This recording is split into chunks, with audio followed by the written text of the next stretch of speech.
కేంద్ర రాష్ట్ర ప్రభుత్వాలు ప్రతి గ్రామానికి స్వచ్ఛ భారత్ మిషన్లో భాగంగా ట్రాక్టరు మరియు ట్యాంకరు, అలాగే డంపింగ్ యార్డు, ఇంటింటికి 2 చెత్త బుట్టలు, అలాగే మరుగుదొడ్డి, ఇంకుడు గుంతలు కట్టించడం జరిగింది. సింగన్నగూడ గ్రామంలో తడి పొడి చెత్త బుట్టలను పంపిణీ చేయడం జరిగింది.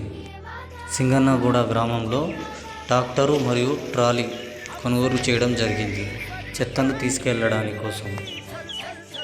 హరితహారంలో భాగంగా చెట్లు పెంపకం కోసం ట్యాంకర్ కొనుగోలు చేయడం జరిగింది. ట్యాంకర్ ద్వారా చెట్లకు వాటర్ పడతాం. గ్రామ పంచాయతీ సింగన్నగూడలో డంపింగ్ షెడ్ నిర్మించడం జరిగింది.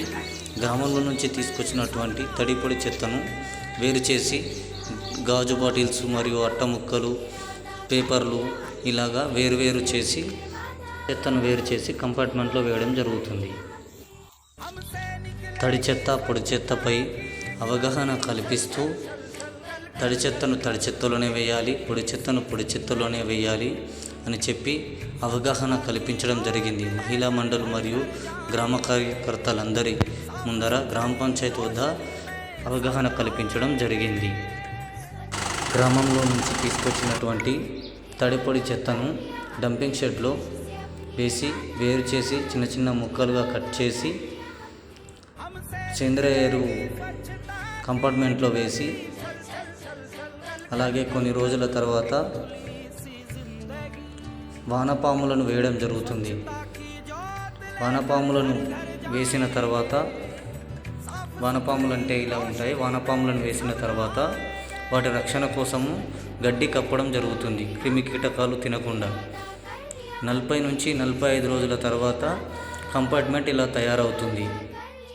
కంపార్ట్మెంట్లో నుంచి కాంపోస్ట్ను తీసి వానపాములను మరియు కాంపోస్ట్ను వేరు చేసి పెట్టాలి.